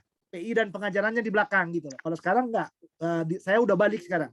Ya, saya udah katakan sekarang yang di depan itu adalah pengajarannya dan penginjilannya. Ya, makanya kalau saya mendoakan orang sekarang lebih dulu diinjili dulu itu malah. Ya kan? Kalau dulu enggak, kalau dulu main aja, langsung aja kita langsung tumpangin tangan, berdoa ya, geprak jatuh dan lain sebagainya. Lalu setelah itu baru kita layani dalam pengajaran. Kalau sekarang enggak, diajar dulu dengan baik. Ya, diajar dulu dengan baik, diinjili sampai dia punya Yesus. Karena saya percaya bahwa orang yang terima Yesus sebagai Tuhan dan Juru Selamatnya pribadi itu akan mampu mengalahkan manusia lama, ikatan setan yang mengikat dia akan mampu seperti itu. Saya rasa kira-kira yang dialami Titus itu seperti itu. Ya. Nah, ini yang kita alami praktis sekarang dalam hidup kita kan? Ya, jadi Anda akan banyak ketemu dengan seperti ini. Iya. Saya baru ketemu nih dengan beberapa teman nih ya. Ada Perlindungan Gultom, ada Marice ini, ada Menal nih, siapa nih semua ini? Iya, saya nggak pernah lihat nih di akhir malah pada masuk ya. Iya. Banyak yang masuk kita nggak kenal juga Pak. Kayaknya enggak, bukan kelompok kita. Ya makanya ini Perlindungan Gultom siapa ini? Marice. Banyak tuh Menal. masuk dari tadi. Ada Iya. umumnya siapa gitu. Ya ini kita ini kan kuliah ya. Iya. Siapa yang kasih linknya itu? Ya itu. Ini Erin ini juga siapa ini? Erin. Ya. Iya. Oke, nggak apa-apa. Kalau mau dengar nggak apa-apa Bu. Ya saya dari manapun ya puji Tuhan aja. Ini kelas kuliah soalnya. Ini kelas kuliah, ya kuliah eksekutif di kelas STT Dulos ya. Ya. Baik, ada yang mau ditanya lagi silakan. Kalau mau bertanya, Bapak Ibu. Kalau ada yang sakit juga boleh. Kalau ada yang sakit Bapak Ibu, sakit-sakit tertentu boleh kontak saya. Ya. Boleh saya doain. Ya. Kalau ada sesuatu mungkin yang menghalangi berkat juga boleh hubungin saya. Ya. Ini agak terbuka ya karena Anda kan sekarang sudah jadi murid saya yang baik lah istilahnya ya. Saya juga nggak mau Anda nggak beres dengan Tuhan gitu loh. Ya. Atau kalau ada ganjalan-ganjalan tertentu, diserang orang macam-macam boleh hubungin saya. Tapi bukan jadi dukun ya, maaf. Bukan jadi dukun, bukan. Saya hanya mau mendoakan, mengkonseling sampai Yesus itu Tuhan di atas segala Tuhan itu menjadi Tuhan dan Juru Selamat yang benar dalam hidup kita. Ya, gitu Bapak Ibu. Ya. Kalau istilah di gereja saya sih pelayanan pendampingan pastoral namanya sekarang. Jadi saya coba mensederhanakan namanya pendampingan pastoral. Pendampingan pastoral itu yaitu tadi pelayanan konseling khusus buat mereka yang punya masalah-masalah yang sukar untuk dipecahkan.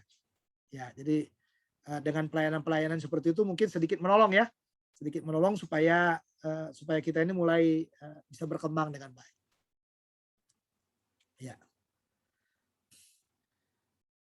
Priscila baru masuk ya Priscila ya. Priscila tadi saya udah bilang bahwa kita ada ujian ya, ujian akhir saya udah kirim di itu ya di grup ya. Silakan dikerjakan. Saya kasih waktu 1 minggu untuk mengerjakannya. Terima kasih Pak. Ya, ada di dalam grup ya. Baik Pak. Nah, bahan hari ini juga bahan Titus ada dalam grup. Kalau boleh format membuat Filemon itu kayak Titus ini aja. Mengerti ya Bapak Ibu ya? Jadi cari penulisnya siapa, lalu penerimanya siapa, cari bukti-bukti eksternal internalnya cari. Iya. Oke. Baik, ada lagi yang mau ditanya? Kalau nggak ada, kita sudah boleh berhenti supaya lebih. Saya nggak memberi tugas lain lagi ya. Jadi Anda fokus aja ke ujian itu. Ya. Nanti untuk ujian homiletika mungkin akan saya kirim langsung lewat grup ya. Ujian terakhir ya. Karena ujian akhir dari homiletika kan belum saya kirim ya. Ya.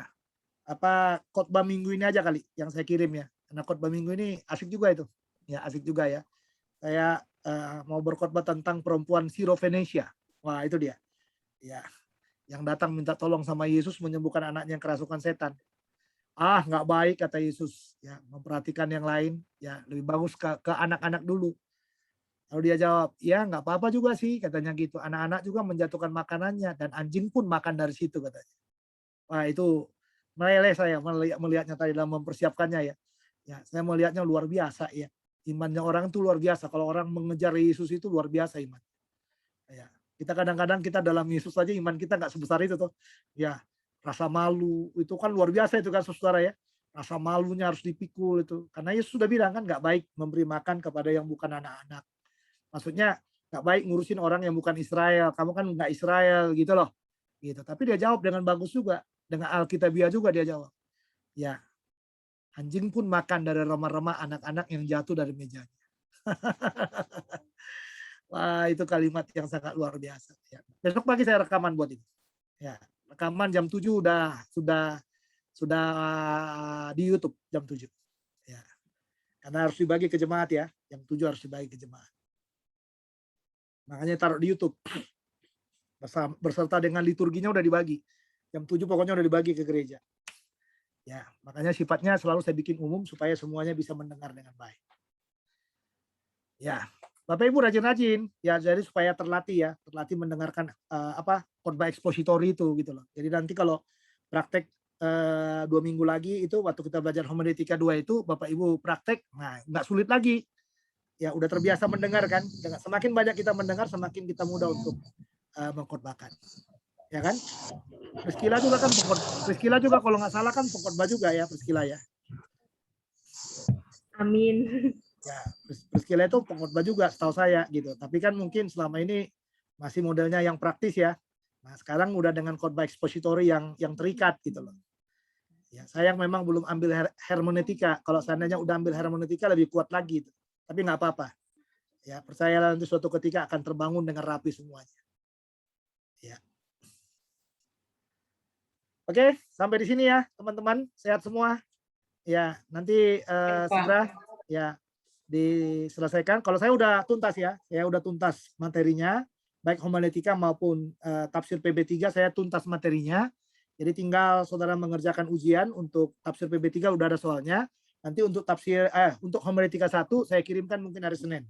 Lewat itu ya karena akan saya arahkan ke YouTube channel. Ya ke YouTube channelnya saya. Karena itu khotbah kan, jadi kita nggak ada lah yang khotbah-khotbah tertulis ya. Saya mau melatih kita mendengar saja itu mendengar, lalu menata gitu. Kalau boleh nanti mungkin saya nggak tampilkan lagi ininya, bahannya nggak akan ditampilkan lagi supaya saudara bisa lebih peka untuk melihatnya, ya untuk lebih peka untuk melihatnya. Ya. Atau nanti mungkin bisa juga saya tampilkan bahan, tapi nanti mungkin saya kasih satu teks supaya saudara bisa membuat format khotbah ekspositori, bisa juga seperti itu. Ya, jadi tergantung kita ya. Iya.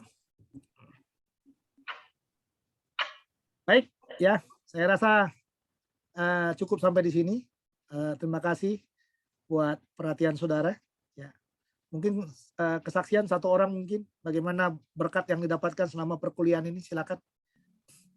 Ada berkat nggak yang dapatkan atau kosong juga? Ya, silakan. Mungkin 1-2 orang, satu wanita, satu laki-laki lah. Ya, satu bapak, satu ibu, atau satu saudara atau satu saudari ya. Ya, seperti itu. Silakan mungkin ada satu kata-kata yang disampaikan yang bisa membangun kita yang ikut kuliah ya, yang ikut kuliah. Siapa yang mewakili?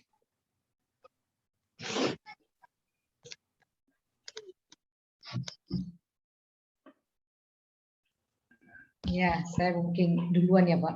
Ya, monggo. Ya, selama saya mengikuti perkuliahan ini sangat banyak hal yang saya dapat. baik juga dalam pengetahuan tentang Tuhan, tentang pelayanan, tentang kesaksian pribadi, tentang siapa Tuhan itu, dan juga saya semakin dibekali untuk berkhotbah bagaimana yang benar.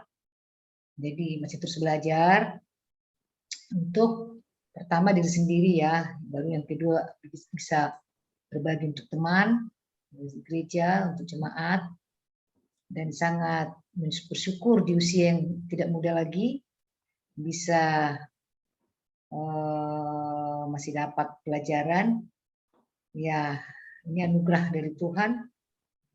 Tidak lemot gitu loh Pak. Masih walaupun awal-awalnya memang berpikirnya harus baca 2 kali 3 kali gitu Pak supaya bisa mengerti. Tapi kesanaannya semakin banyak mendengar, semakin terlatih kembali, dan banyak hal yang disyukuri, puji Tuhan, dan sangat diberkati semuanya, dan komitmen dalam diri untuk maju terus. Makasih, Tuhan berkati. Oke, terima kasih Bu Estina. Ini saya belum berhasil memenangkan istri saya.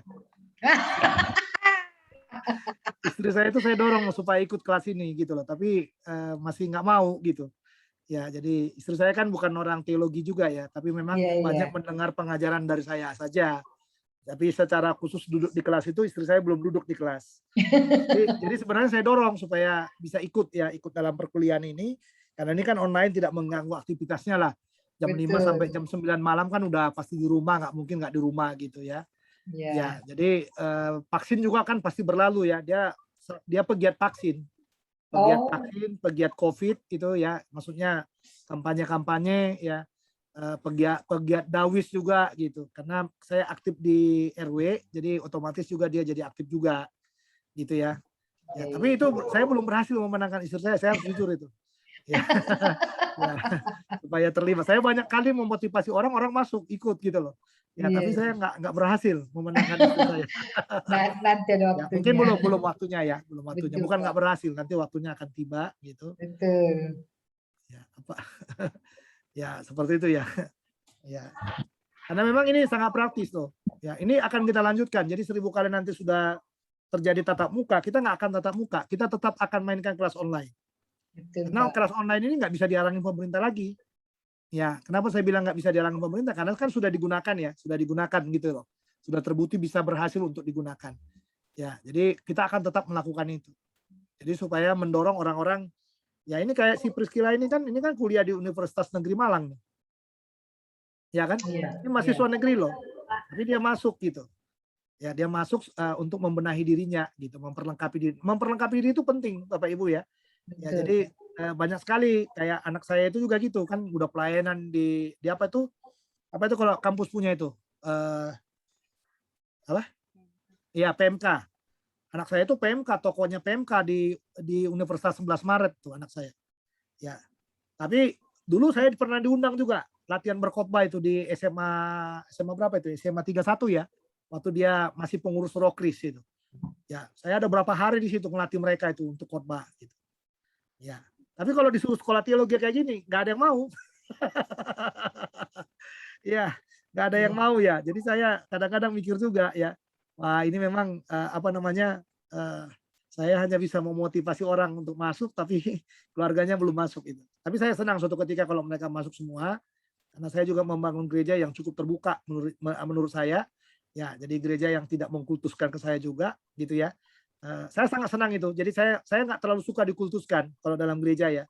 Tapi ya kalau khotbah aja gitu ya, khotbah aja, dibangun yang baik, nanti mereka melihat yang baik, nanti pasti orang memberi yang baik juga. Ya, itu sifat saya ya. Ya. Di STT juga kan saya kan nggak terlalu dikultuskan, tapi ya kayak kadang-kadang orang mengkultuskan saya juga. Padahal saya sebenarnya tidak mau dikultuskan sebenarnya. Tapi ujung-ujungnya dikultuskan. Jadi memang serba ribet kita hidup itu ribet. Ya. Baik, satu laki-laki gimana? Silakan. Yuk Pak Mangala Manurung. Saya boleh, Pak. Boleh lah, siapa aja. Ya. Sorry, itu Pak Manurungnya enggak. Nggak boleh Boleh juga lanjut, nambah Pak Manurung nambah boleh, juga nanti boleh. boleh. Kita Nanti kan Pak masih saya tambah panjang. sedikit Pak. Siap, Ya. siap, siap. Ya. Siap, Pak. Mari Pak Binsar mulai. Iya baik, makasih Pak. Sedikit kesaksian dari selama saya mengikuti kuliah ya, kuliah yang memang sudah lama Pak saya rindukan memang untuk bisa lebih lebih tersusun ya, terstruktur dengan baik gitu. Bagaimana sebagai pelayan Tuhan yang baik gitu ya. Karena Ya. memang dari pengalaman yang terjadi Pak, dari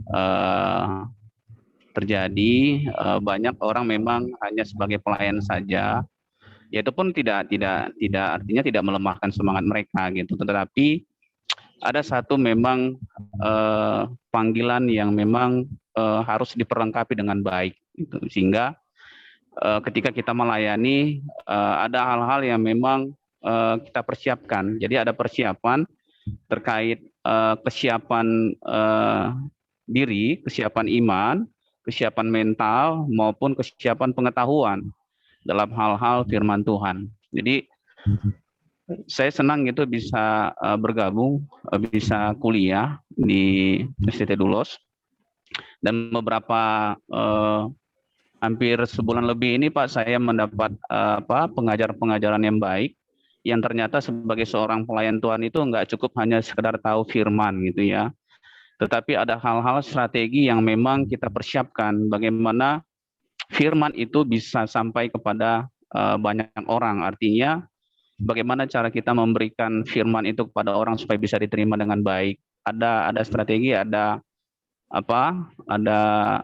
saya bilang itu ada aturan-aturannya yang baik gitu. Lalu kemudian hal ini sangat penting Pak menurut saya, seperti mungkin Mbak Priscila, dia sudah punya panggilan ya dalam pelayanan, tetapi ada satu yang hilang, bahwa selama kita masih di dunia, memang ada sebuah status yang membuat kita itu lebih banyak bisa berpengaruhi banyak orang gitu. Jadi nggak hanya sekedar pelayan saja, tetapi memang kita membutuhkan status ternyata Pak gitu. Nah ini kita dibentuk dalam sebuah pengajaran yang memang sebagai murid, saya senang Pak berapa hari ini saya dibangun kembali bagaimana sebagai seorang pelayan yang baik, pelayan yang memang bisa menjadi berkat bagi banyak orang. Jadi nggak hanya sekedar pelayan biasa saja, tetapi memang mau terbentuk dengan baik. Jadi saya diberkati sekali Pak Hermon dalam pengajaran-pengajaran, ya baik pengajaran Pak Hermon sendiri, helmetikanya, lalu kemudian ke dasar-dasar yang lain atau dosen yang lain, itu cukup membangun saya gitu. Ya sekalipun memang membagi waktu Pak, kendalanya membagi waktu memang, tapi saya senang gitu bahwa panggilan itu memang tidak bisa menghambat ya Pak, apapun waktunya memang tidak cukup banyak, tapi saya berusaha untuk bisa lebih maksimal lagi dalam belajar gitu. Jadi usia saya memang nggak berapa jauh mungkin dari Pak Hermon, tapi memang saya mau memberikan waktu saya semuanya gitu Pak. Saya mau tangkap semuanya pengajaran-pengajaran selama saya bisa gitu, karena saya memang orang yang paling haus Pak untuk pengajaran-pengajaran. Saya senang Pak pengajaran gitu. Saya senang, ya. Saya senang sekali, dan saya sangat senang berbagi Pak dengan banyak teman-teman gitu. Apalagi saya backgroundnya kan orang lapangan Pak, orang jalanan gitu, yang memang tadinya nggak ngerti Pak, nggak kenal dengan Tuhan gitu. Ya. Gitu sih Pak. Jadi saya cukup diberkati sekali, dan mungkin saya butuh didoakan juga Pak supaya bisa menyelesaikan kuliah sampai siap. nanti. Terima kasih Pak. Oke, nggak usah merasa tua Pak. Ada Pak Huta Galung yang masih lebih tua, lebih senior dari kita. Ya, jadi kalau lihat kuliah itu lihat aja Pak Huta Galung, kalau masih dia datang, kita nggak datang, nah itu kalah kita sama dia. Ya, dan beliau masih aktif kerja juga loh. Ya, jangan saudara anggap dia udah berhenti kerja, enggak. Usianya waktu beliau daftar itu dia bilang gini, saya tua ini masih bisa jadi sarjana enggak? Masih bisa jadi sarjana. Nah itu dia, karena ditanya itu yang pertama, masih bisa jadi sarjana enggak? Masih bisa. Siapa yang bilang nggak bisa sarjana tua? Ya kan? Iya. Jadi harus termotivasi ya, termotivasi gitu. Pak Mangalam mau ditambahin apa ini Pak Mangalam? Silakan. Ini Bapak ini saya kenal di Konasnya POK nih, ya. Shalom Bapak dosen. Ya, Selamat malam Bapak Ibu semuanya. Jadi secara umum mungkin hampir sama semua Pak tentang pengalaman di kuliah online ini di ST Dolos. Mungkin Bapak dan Ibu yang tergabung dalam perkuliahan. Dari Mbak Istina tadi sama Pak Manit tadi, Pak Binsar mungkin sama. Tapi khususnya Pak, saya tentang pribadi saya, pertama saya dengan informasi ini ada perkuliahan ini Pak, saya yang pertama tertarik Pak saya untuk mengikuti perkuliahan. Tapi saya lebih menarik tadi dari Pak dosen tadi untuk melengkapi diri. Untuk melengkapi diri Pak, karena memang kalau saya sudah punya pekerjaan tetap di militer, jadi saya tidak berpikir lagi untuk mencari pekerjaan setelah selesai perkuliahan ini Pak. Nah, itu kalau prinsip saya tidak akan mungkin jadi seorang pendeta yang mungkin mengerjakan gereja. Tapi saya berpikir, oh tujuan saya bukan untuk itu, tapi saya melengkapi diri. Dan yang kedua, saya dari remaja di gereja di kampung juga Pak, udah sering terlibat di gereja, muda-mudi, kor-kor remaja, kor muda-mudi, dan sampai di perantauan juga saya selalu ikut dalam perkumpulan-perkumpulan kebaktian di gereja-gereja juga. Kalau ada kebaktian keluarga, saya ikut. Tapi dengan ini saya tertarik. Jadi saya tidak hanya ngikut-ikut aja, minimal saya punya legalitas dan pernah mempelajari ilmu itu. Jadi bisa berbagi mungkin ke yang lain juga. Yang lain juga kita sudah bisa, artinya kita sudah punya ilmu Pak, kita memberikan ke orang pun kita ragu-ragu dan kita bisa mempertanggungjawabkan karena kita sudah pernah belajar tentang teologi.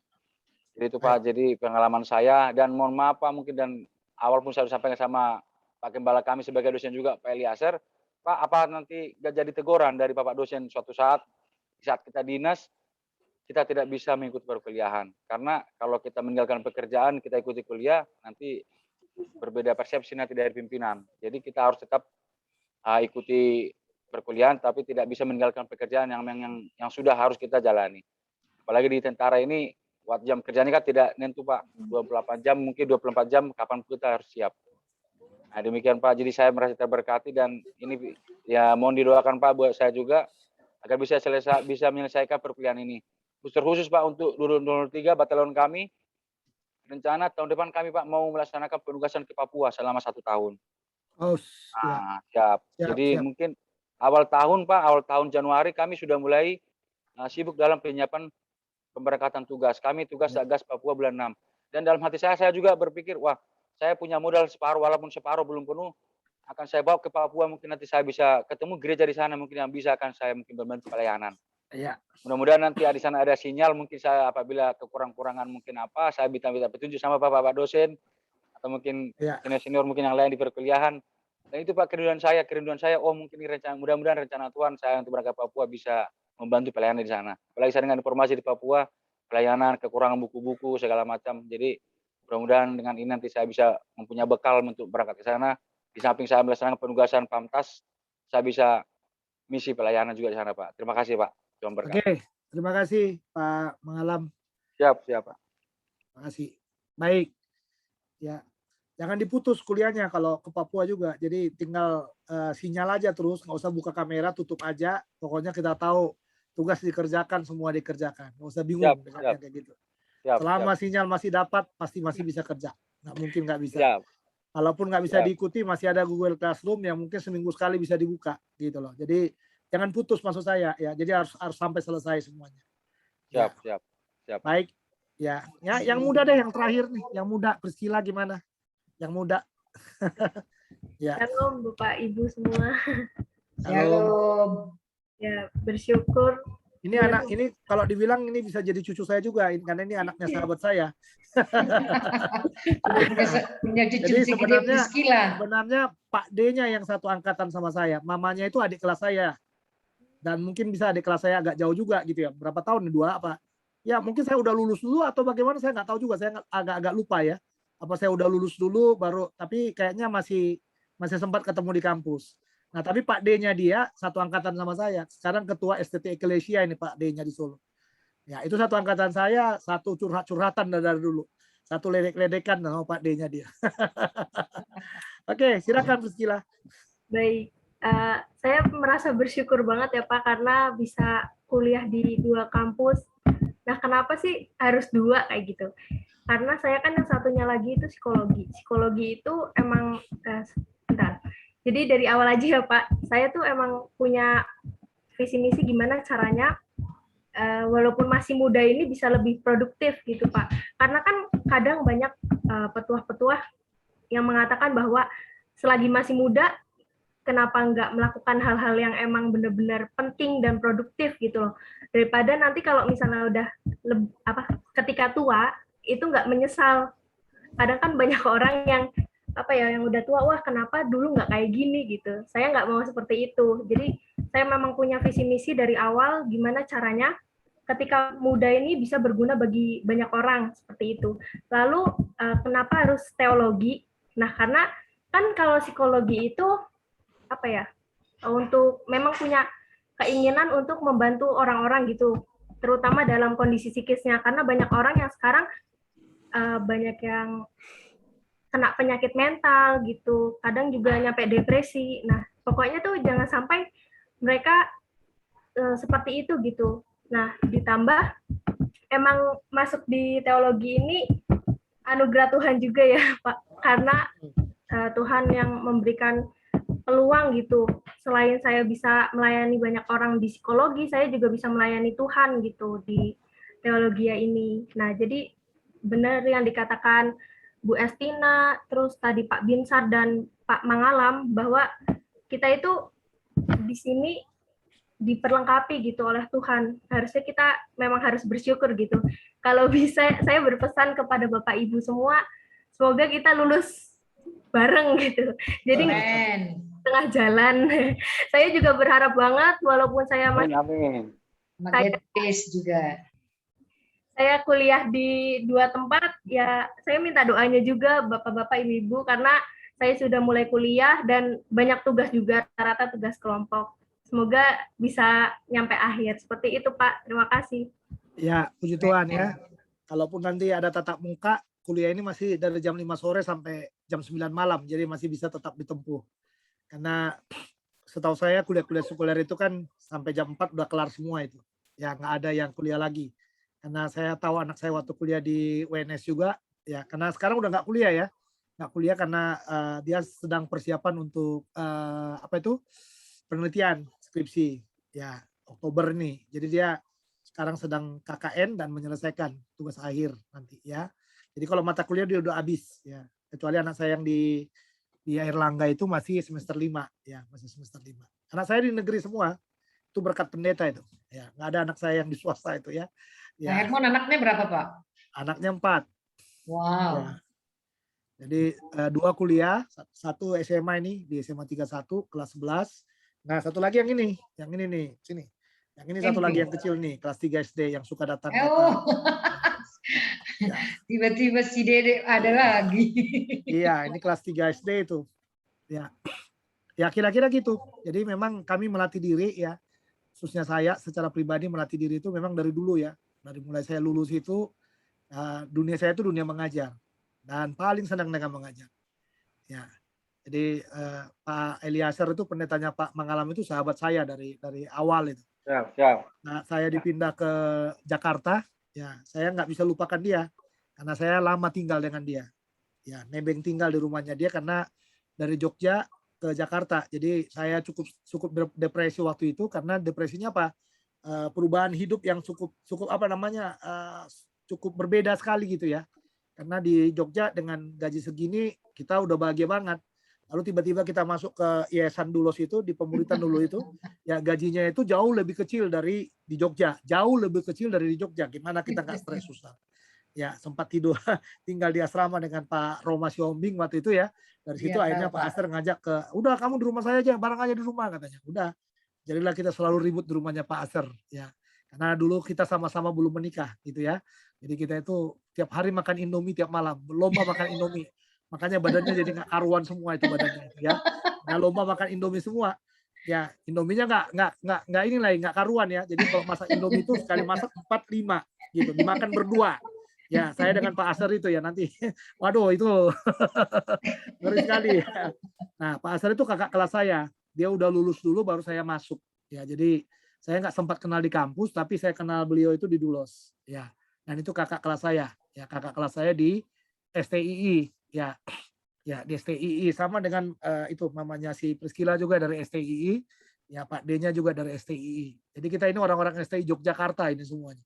Ya, dulunya seperti itu kuliahnya ya. Nanti S2 si Ibu Catur kayaknya dia ke itu kayaknya ke apa namanya? Eklesia ya, kalau nggak salah ya Eklesia.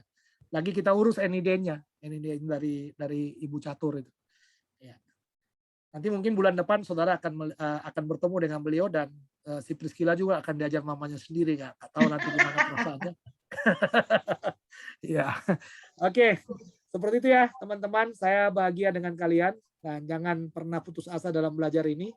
Hati diri dengan baik karena semangat yang terus semangat itu akan membangkitkan kita. Tapi kalau semangat kita patah, maka keringlah hidup kita. Ya, jadi kalau selama masih ada semangat, kita pasti akan semangat.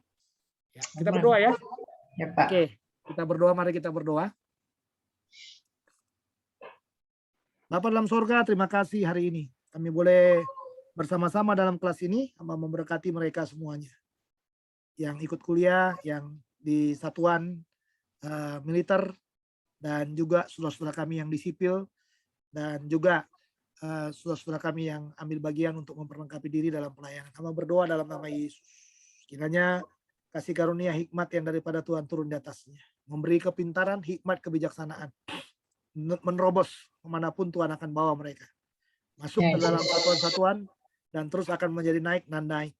Tidak ada yang turun pangkat, tapi semuanya naik pangkat. Tidak ada yang gagal karena iman percayanya, tapi dimanapun mereka berada sesuai dengan kitab suci. Mereka akan, kitab Titus, mereka akan menjaga kesucian hidup mereka dan tingkah laku mereka. Sehingga mereka menjadi berkat dimanapun mereka berada. Kami semuanya yang sipil juga demikian. Kami akan dipakai melebihi dari apa yang ada dalam kapasitas hidup kami. Karena kami tahu ada Roh Kudus yang membuat kami lebih maju lagi satu langkah dari apapun di tengah-tengah dunia ini. Terima kasih, terpujilah namamu, berkati hidup kami. Apa yang menjadi pergumulan kami, tolonglah kami. Kalau ada yang sakit, sembuhkan dalam nama Yesus. Kalau ada yang susah dan dalam kekurangan, berkati dalam nama Yesus. Sehingga tidak ada kekurangan dalam hidup kami semuanya. Terima kasih Tuhan buat kebaikan demi kebaikan-Mu. Dalam Kristus Tuhan kami sudah berdoa. Yang percaya katakan, amin. Amin. Memberkati. Amin. Ya. Ya, terima kasih Pak Terima Erno. kasih Pak. Terima kasih Pak. Terima kasih semua. Selalu ya. Getris. Memberkati ya. Terima kasih semuanya. Selamat malam. Selamat malam. Selamat melayani besok.